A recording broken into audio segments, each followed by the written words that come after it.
आप 2700 रुपया जो है इनका पालतू जो कुत्ता है ना, उसका एक दिन का खर्चा है।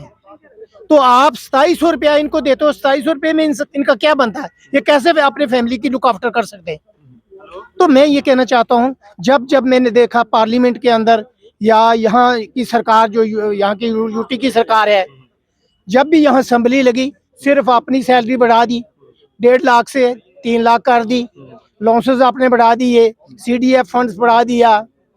तो जब डेली वेजर को या होम गार्ड को देने की बात आती है, उस वक्त कहते हैं जी हमारे खजाने खाली हो गए। Jammu Kashmir home guard welfare association काफी लंबे समय से जो है वो संघर्ष कर रही है और आज भी जो है यहाँ पे प्रेस क्लब में प्रोटेस्ट यहाँ पे किया जा रहा है। और आपको बता दें 2700 रुपये पे जो है इनके घर का गुजर बसर होता है। 2700 रुपये सैलरी और इतना लंबे समय जो है वो इनको हो चुका है। 2700 पे जो है ये अपना गुजर बसर कर रहे हैं, बच्चे पढ़ाने हैं, घर का खर्चा जो है वो चलाना है। कई सारे लोग जो हैं इतनी कम सैलरी में जो है वो रिटायर भी जो है वो हो चुके हैं।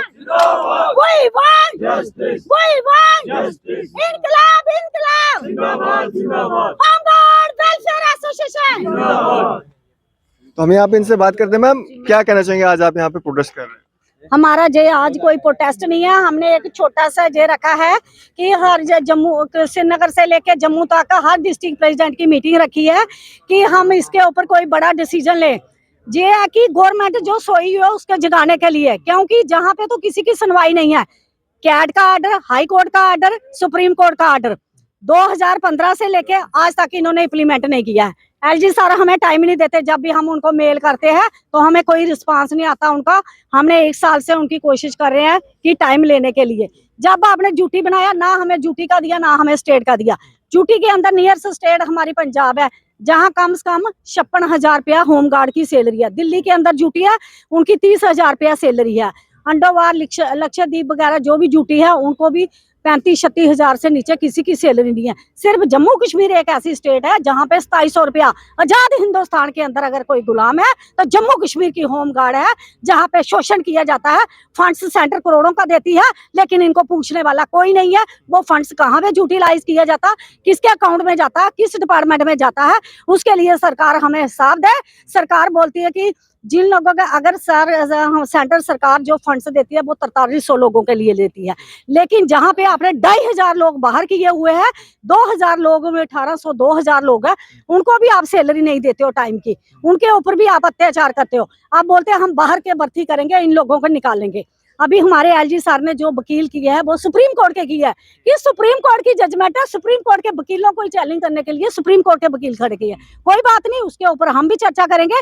आप हम बोलते हैं कि निकालना, जो कल निकालना आज निकालें, फिर तो मजा आएगा ना लड़ने का, आगे क्या है क्या नहीं है। अगर सरकार निकालती है तब भी इनको पता चल जाएगा कि सुप्रीम कोर्ट के ऑर्डर ही आप चैलेंज कर रहे हो। वो एक चीफ जस्टिस का ऑर्डर है जो सुप्रीम कोर्ट का ऑर्डर है। तो हम बोलते हैं कि बड़े पीसफुल तरीके से, हम नहीं चाहते कोई डिसिप्लिन इनक्रिएट करें जहाँ कुछ, उसके बाद हम मीटिंग करेंगे। हर डिस्ट्रिक्ट में प्रोटेस्ट भी होगा, दिल्ली तक जाएंगे, जो लोग लड़ेंगे पार्लियामेंट तक जाएंगे, सेंटर के मंत्रियों का घेराव भी करेंगे। जे हमने अब हटा लिया कि हम इतने कमजोर नहीं है कि आप बोलते हैं ना नारी शक्ति को हम बड़ा महान बनाया, ये भी नारी शक्ति है। हम आपके साथ टक्कर लेने के लिए खड़े हैं। काफी देर से प्रोटेस्ट कर रहे हैं, काफी सालों से प्रोटेस्ट कर रहे हैं एक ही डिमांड को लेकर, लेकिन वो डिमांड अभी तक पूरी नहीं की गई। आप LG साहब से भी मिल के आए, आपको सुप्रीम कोर्ट का ऑर्डर भी आ गया है, लेकिन उस ऑर्डर पर भी अमल नहीं किया जा रहा। नहीं किया जा रहा मैडम। इन्होंने कम से कम 40 से हमारी कंटेम्प्ट चल रही है। इन्होंने क्लब की एक ही जज के पास रख दी है, ना जो किसी के पास आगे पीछे करते हैं। बस वो भी बहस नहीं हुई, तरीक पे तरीक। कंटेम्प्ट का मतलब होता है 1 बार 2 बार 3री बार सरकार किसी को स्पेयर नहीं करती है, डिपार्टमेंट को हाजिर होना पड़ता है। लेकिन आज तक सरकार ने एक भी बहस नहीं की, डिपार्टमेंट ने आके कोई जवाब नहीं दिया, क्योंकि डिपार्टमेंट को तो पता है कि सुप्रीम कोर्ट की जजमेंट है, वो कैसे आगे आएंगे कैसे नहीं। और जिनको निकाला हुआ उनका कैट का ऑर्डर, कैट तो अब जम्मू कश्मीर में ड्यूटी में बनाई है, कैट का ऑर्डर भी इम्प्लीमेंट नहीं हुआ, हाई कोर्ट का ऑर्डर इम्प्लीमेंट नहीं, सुप्रीम कोर्ट का ऑर्डर इम्प्लीमेंट। हमें सरकार बनाए, LG सर बताए कि आपको कौन से UN को इंटरनेशनल कोर्ट में जाना, जहाँ पे हमने ये मसला हल करना, सरकार इसका जवाब दे। तो बाकी जो इन्होंने कहा कि जो कोटे के अंदर भर्ती लगाओ। भर्ती तो आप 40 साल ठीक है, आपने एज इलेक्शन दिया। जो अब 35 साल 30 साल 32 साल से होम गार्ड में नौकरी कर रहे हैं, वो कहाँ पे जाएंगे? उनके बच्चे का क्या भविष्य है? उनके लिए सरकार ने कौन सी पॉलिसी बनाई है? अगर सुप्रीम कोर्ट का ऑर्डर था कांस्टेबल का, आप कांस्टेबल का नहीं दे सकते, उनको 4th क्लास में ही लगा देना था, फॉलोवर में ही लगा देना था। हम एलजी से सर से यही हाथ जोड़ के विनती कर रहे हैं, आपने अगर प्रेस कॉन्फ्रेंस दी है कि होम गार्ड के लिए बजट है, वो बजट किसके खाते में जा रहा है, कहाँ पे किस डिपार्टमेंट में यूटिलाइज हो रहा है? इसके लिए हमने आज मीटिंग रखी है, हर डिस्ट्रिक्ट प्रेसिडेंट के साथ यही मीटिंग रखी है कि आगे हमने क्या करना, क्या डिसीजन लेना, कैसे करना है। तो सरकार को हम भी अगर हाई 15 देखो मैडम, केस होता है 5 साल 10 साल कोर्ट में। कोर्ट ने भी हमारे साथ इनजस्टिस किया है। 20 साल से जो कोर्टों में लड़ रही है। क्या हमारी जुडिशरी इतनी कमजोर है कि 20 साल से आपने इनको हक ही नहीं दिया? इनसे सिर्फ लूटा ही लूटा है। इनके बेचारे कैसे दिहाड़ी लगाते हैं, किसी के घर में बर्तन मांज रहे हैं, किसी के घर में पोछे मार रहे हैं, किसी के घर में क्या कर रहे हैं। तो इनको सरकार पैसे वकीलों को दे दे के जे लोग भी तंग पड़ गए हैं। क्या जे लोग भी सुसाइड करें? जे भी एलजी सरकार का गिराव करे, जे भी एलजी सरकार के पास जाके धरना लगाए। तो यहाँ पे Jammu Kashmir employ joint action committee के चेयरमैन बहुसर मलिक भी मौजूद हैं, इनसे बात करते हैं। सर, क्या कहना चाहेंगे, क्यों जम्मू कश्मीर के होमगार्ड्स के साथ डिस्क्रिमिनेशन किया जा रहा है?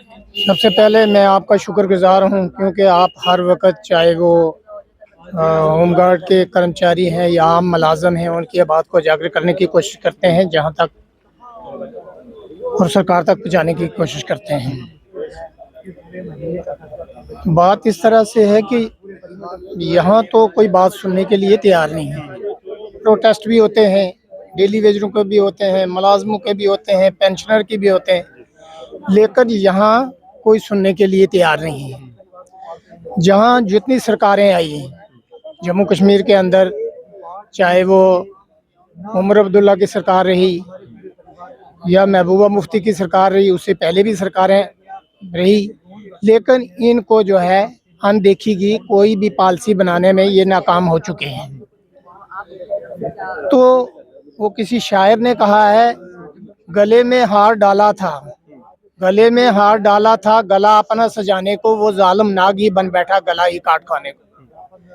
जो सरकारें जिनको हम बनाते हैं, उन्होंने आज तक सिर्फ अपने इशू रिजॉल्व किए, ना डेली वेजर की रियलाइजेशन हुई और ना होम गार्ड के। आज तक पिछले 20 और 25 साल का अरसा गुजर चुका है। ये लोग ईमानदारी के साथ अपने ड्यूटी सर इंजाम दे रहे हैं, लेकिन बदले में क्या सिर्फ 2700 रुपया दिया जाता है। और सबसे बड़ी बात है, जो इक़्तिदार की कुर्सी पर बैठे हुए हैं उनको तस से मस नहीं।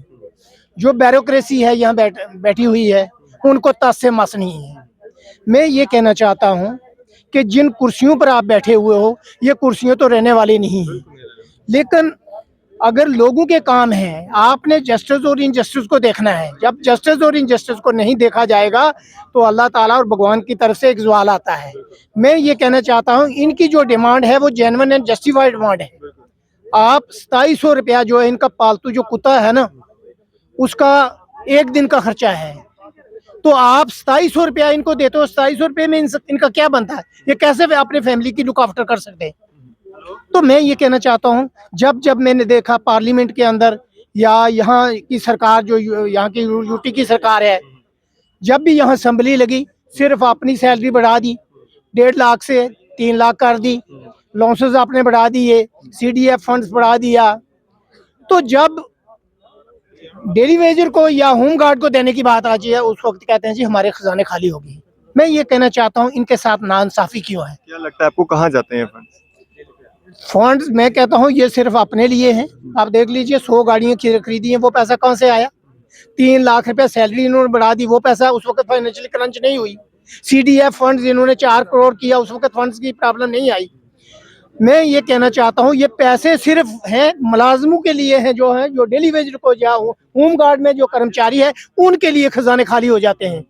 मैंने जब ये देखा, रूल एंड जो पॉलिसियाँ बनती हैं, चाहे सेंटर की बात करें या यहाँ जम्मू कश्मीर यूटी की बात करें, ये जितने रूल एंड रेगुलेशन बनते हैं, ये सिर्फ अपने फेवर में बनते हैं। हम ये सरकार से अपील करते हैं, चाहे वो सेंट्रल की सरकार है, चाहे जम्मू कश्मीर की सरकार है, कि इमीडिएटली जो है इनका जो इशू है रिजॉल्व किया जाए और इनके साथ सौतीली मौजा सा सलूक हो रहा है। अगर आप नहीं करेंगे, आप देख लीजिए ऑलरेडी यहाँ डेली वेजरों के प्रोटेस्ट होते हैं, होम गार्ड के प्रोटेस्ट होते हैं, लेकिन इनको तस से मस नहीं। तो मैं सरकार से अपील करता हूं, चाहे जम्मू कश्मीर की सरकार है, सेंटर की सरकार है, इस इशू को रिजॉल्व करें। अगर नहीं करते तो आगे आने वाले भी दौर में भी बहुत बड़ा आंदोलन होगा, जिसकी रिस्पॉन्सिबिलिटी यहाँ की सरकार की होगी। Thank you. बहुत शुक्रिया हमसे बातचीत करेंगे। तो आपको बता दें यहाँ पे Jammu Kashmir home guard welfare association के द्वारा जो है यहाँ पे प्रोटेस्ट किया जा रहा है और एक चेतावनी भी दी गई है कि ये आंदोलन जो है आगे काफी उग्र रूप जो है वो ले सकता है अगर इनका इशू जो है वो रिजॉल्व नहीं किया गया। आप लोग अपनी क्या राय रखते हैं कमेंट सेक्शन में जरूर दीजिएगा और जैसा कि अपडेट्स के लिए जुड़े मैं सब देखते रहे व्हाट्सएप न्यूज।